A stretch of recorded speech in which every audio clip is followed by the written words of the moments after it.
Ladies and gentlemen, welcome to another episode of My Book Story. This is a show that gives authors an opportunity to share their stories and the story behind their story. And today I am with a wonderful guest, Anele Ngema. She's a young activist that is writing about albinism and people who are living with albinism. So she's here today to share a beautiful story about her new book, The Depth of Her Misery. I know you will learn a lot, and embrace yourself, because today I am with this woman. She's doing amazing work. She's not yet 20, and she's about to turn 20, but she's doing amazing work at a university. You should follow her on her blog and in so many things. So today I am with Anele Ngema. Anele, hi. Welcome to my show. How are you doing? I'm good, and how are you? I'm great, man. You know, I'm excited about today because what you're writing about, many people, they shy away from it because it's a content that is not yet released, especially in South African content. So I'm excited to have you. I need you to feel free, relax, because I'm here to learn from you, and my viewers, they will learn a lot from you from our discussion. So before we continue or we do anything, will you please introduce yourself? My name is Anele Ngema. I'm gonna be turning 20 pretty soon. Yeah. I'm studying psychology and English at the University of Free State. I obviously moved that side, but I grew up in Joburg. Okay. And then I did my primary studies at KZN and in my high school here in Joburg. Okay. So I read your book about the depth of her misery. I must say it's a beautiful story, well written and well researched, because most of the time we hear a story about people living with albinism and we tend to judge. But before we go to the book, can you tell us, when did you receive the love or the passion? Because when I was reading the book and when I was talking to you, I felt a passion about the topic that you are writing and doing activism about it. So tell us, where did it all begin and how? Well, it all began in my high school. I had a girl that I used to look up to a lot. I used to love her a lot. Her name was Tuwelihle. She was, I think, 3 grades older than me. Okay. She also lives with albinism. It touched me because she was that girl who was active. She never let her disorder or condition define her. She'd just go for anything. If we have anything at school, she would be there.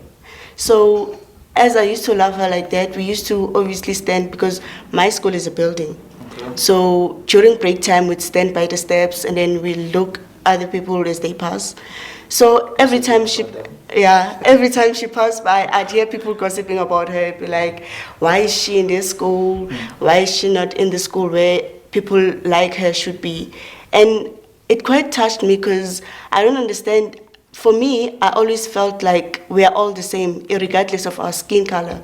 So if people like that, because they just talk to her as if they love her. Mm-hmm. And the moment she turns her back, that's when they say nasty things about her, things that are not nice. Mm-hmm. So it really touched me that there are some people who are so closed-minded like that, okay, who think some people are less of humans.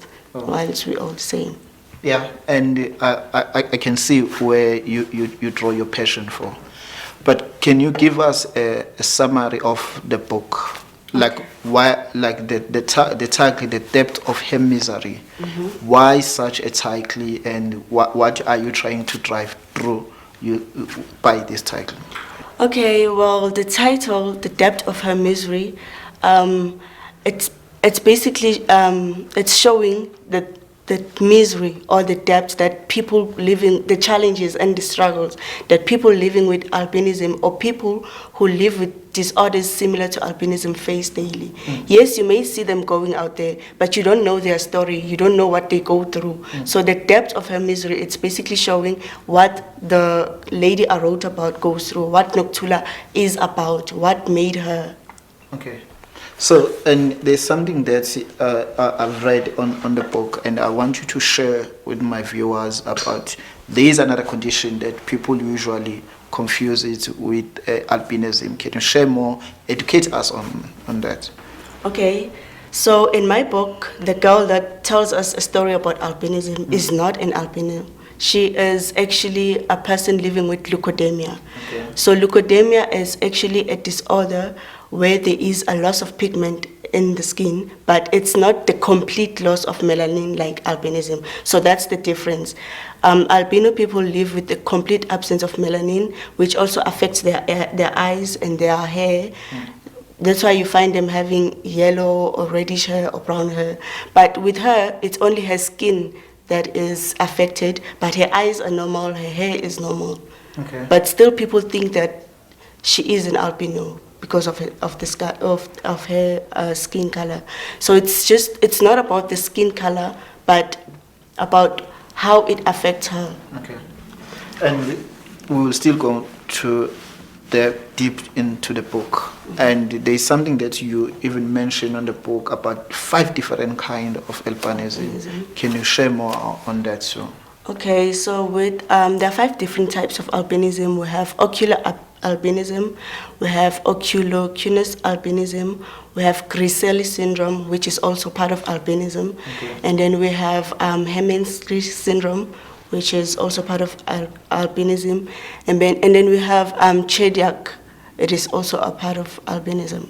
Okay, and I know that you have explained most of those things in the book, so I wouldn't want you to go deep because I want people to buy the book.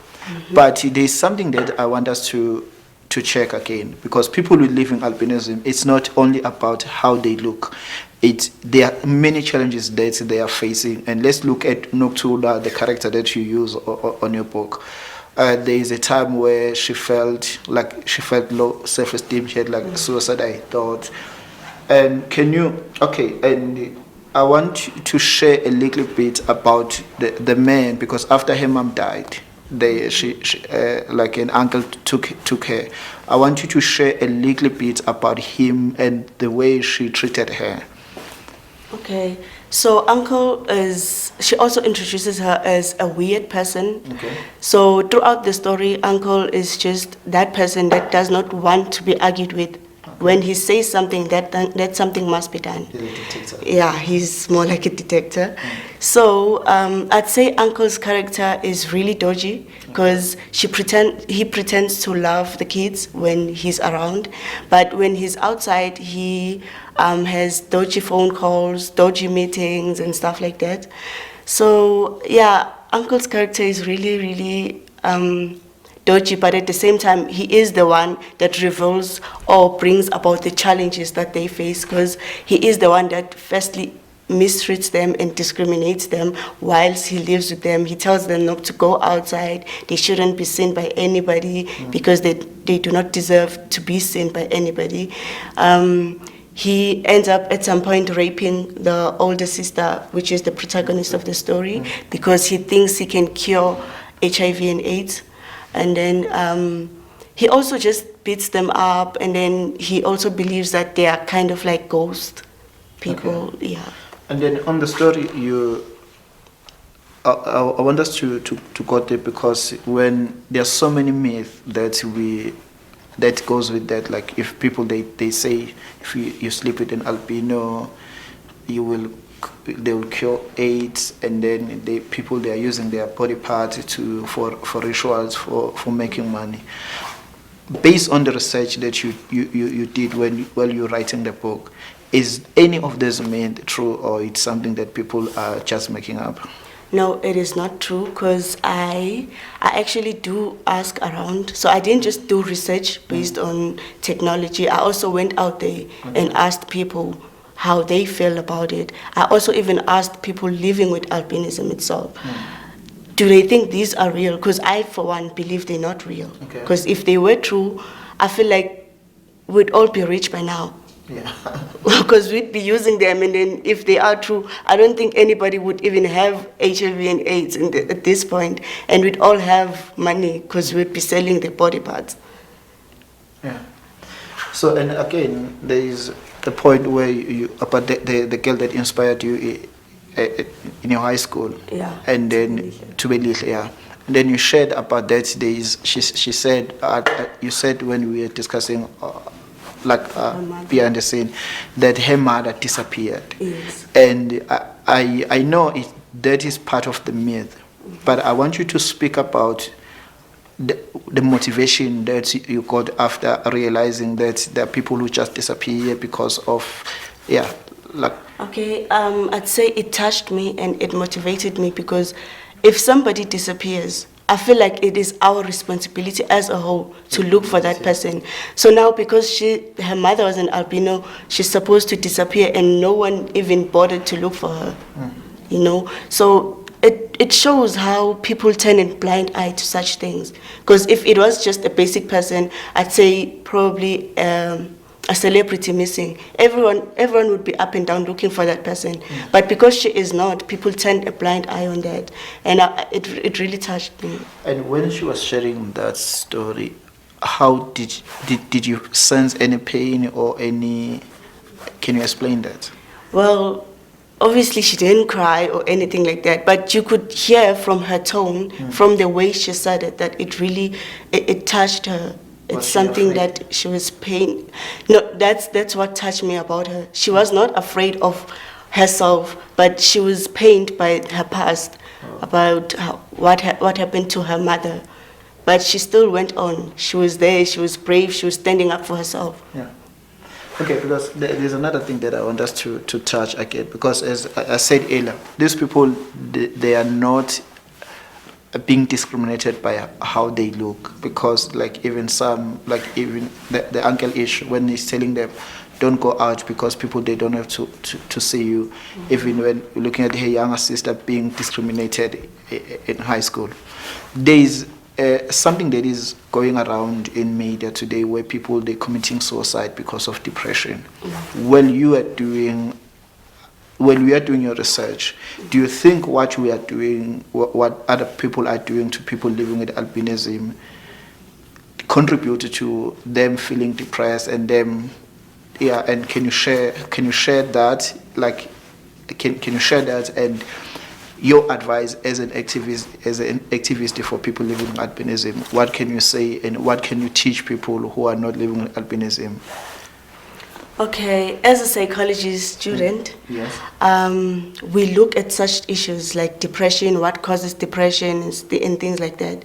So the small things that you can do to a person and they don't like it can cause a depression. Because if you do something, for example, with people living with albinism, they call them names. Okay. And sometimes the things that a person might say may still be in your mind. Even wherever you go, you think about it and you be like, that means this is true about myself.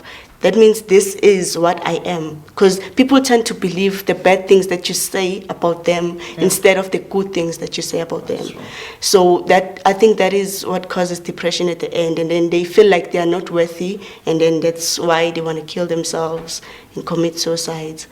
And then my advice to everyone as a whole, I'd say, it goes with the moral of the book, that we should all unite together, regardless of your skin color, regardless of whether you are an albino or not. I feel like we should all stand up and unite together to help stop the killing of albinism people, the discrimination against them and all that. And then I'd also say that we should also, I feel like it is our responsibility to read more about such things, because anyone can give birth to an albino child. What happens then? Do you only read because now you have a child, or should you read to know about it so that you bring about an impact in the community? Okay. Yeah, and there is another thing that I want us to touch, because many people they will think with this book it's about albinism, but when I was reading it, I saw, because issues like rape, it does not only happen to people living with albinism. It happened to people, because in this case, she trusted the uncle that she will take care of her, but he's the one who ended up abusing her. So I want you even to speak about those things that people are, the people that are suffering, like special, but let's focus on people with albinism. And I like when you shared about as being a psychology student. How much does rape affects people, let's say like a woman and people living with albinism, and how much damage do you think it can cause to them? Okay, I feel like it can cause a lot of damage, because if a person comes to you and says something bad about you, already that hurts you a lot, and it has a huge impact. Imagine them having both an emotional scar and a physical scar at the same time. I feel like it has a lot of a scar, a lot of pain in them. Yeah. And share with us because after she's been raped, like at the end, we see her, she's pregnant with the child of this animal that was abusing her, and then now did she hate the child, or what happened on that? Okay, in the last chapter, she discovers that she's actually pregnant, and it's the uncle's baby because she was raped. At first, she tries to do abortion, and she even tells you that she doesn't want to have this child. She doesn't wish to see this child because this child would be a reminder of her past. Because now she's trying to forget about her past. But now that she's pregnant, everything comes back again. So because of the pain that she has been through, she does not want this child. She tries by all means to do abortion or to get rid of this baby, but she fails. As she fails, she ends up accepting the fact that at some point, this baby will be born, and she will have to love it. And she doesn't want what happened to her, the negligence from the people, to happen to her baby. So she tries by all means to learn to be a good parent to the child that's going to be there. And at some point, I say she accepts herself, because at the end she accepts her identity, her skin color. She's comfortable with who she is. Okay. Oh, and then that's a good ending. And like, there's something like when you're sharing, it came into my mind about the challenges that people are facing, but I like the confidence that she gained at the end. And then, like, do you have any words of wisdom or any encouraging words that you have for people living with albinism and people who are living with them? Okay. Firstly, with people living with albinism, I've noticed that while doing my research before I wrote the book, I noticed some of them were ashamed of themselves. You'd even see with the way they walk, the way they talk to people, the way they approach other people. It's like they're almost not comfortable with who they are. So my advice to them would be to accept themselves, because we can't just accept you if you're not willing to accept yourself. I feel like they should start by loving themselves first and accepting who they are, and not being ashamed of their skin color, because they're still humans, just like any other person. So my advice to them is to be out there, have a voice, and stand up for yourself. Don't be ashamed. Don't be limited by your skin color. Yeah. And then to people who living with albinism, my advice to them would be to treat them the way they are, because if they read the book, they're obviously going to see the challenges that they live with, and the impact it has on those people. So if you really love those people, maybe you have a child living with albinism or a cousin, treat them like you treat your uncle, your uncle who does not have albinism. Because at the end, we are all humans. It's not about our skin color, but it's about us living together as a community. And another thing, you're doing amazing work in terms of blogging and everything. Can you share with us the name of your blog and the theme of the blog? What is it that you're trying to achieve using it? Okay, my blog is entitled Albinism Case Club. Okay. So that is basically where everyone is invited to engage with me in such a topic. We talk about albinism, what people think about it, how people think we should help them. Because yes, I might have my own opinion on how to help them, but another person might not think the same. Yeah. They might have another better option than I have. So in this blog, that's when I engage with people. We get different opinions about how we're going to help other people, you know. And at some point it teaches other people as well that you don't have to be an albino person to help other people living with albinism or to be impacted by such a topic. You can also be an activist without being an albino person. Like me, yes. So, and in that blog, you are not only looking for people living with albinism, Yes. even people who are not living, but Yeah. who want to contribute in this. And then how can they contribute their opinion? And There is a comment blog. They can comment there, or I've also left my details there. They can email me. We can talk. But I'd also encourage them to comment on the blog as well, so that more people can see it, and maybe it might change some person's life. So yeah, because I like to tell the truth. This is I feel like this is the stories that we need to share, because there are so many myths behind these stories that ordinary people who doesn't have time to do research will research and find out. And I'm excited about the blog that you are doing, because you are educating people about this thing, because at the end of the truth is we are all the same. And like people tend to judge people based on how they look, based on some on disabilities, but at the end of the day we are all human. Like we are all creatures of God. And there's another thing that I like what you are doing. You're doing a book tours. You said you're starting at the university and different places. Share with us, what are you doing in those? okay, I have small talks where we meet up certain days. Anyone is invited there, whether you're male or female.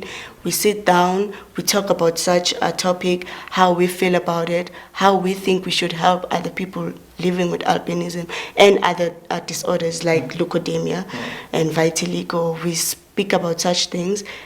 Currently, it's still in the university, but I'm hoping to expand it to also schools as well, other universities, so that it goes global in communities as well. Yeah, because I think you should do, because this is I'm convinced this is what we need now, because what I like about you are not only even focusing on albinism, but you are focusing on like different disorders that people are living with and the challenges. And now we are passing out. I want to give you 30 seconds to tell people why they should buy this book. Okay. Firstly, anyone can give birth to an albino child. So I feel like it is your responsibility as a parent, sister, a neighbor, to read and learn more about albinism, so to help your growing child or your cousin with albinism. Secondly, we are so easy to judge without knowing another person's scars and their past. So if you read this book, you're gonna know the challenges and the struggles that they go through, and at some point you would want to help. But in order for you to help, you need to know their challenges as well and what they go through.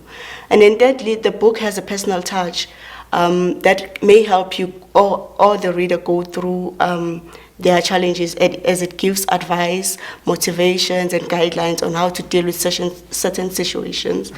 And then lastly, the book teaches you to appreciate the little things that you have, and ordinary things like your name, because at some point Noktula describes what her name means.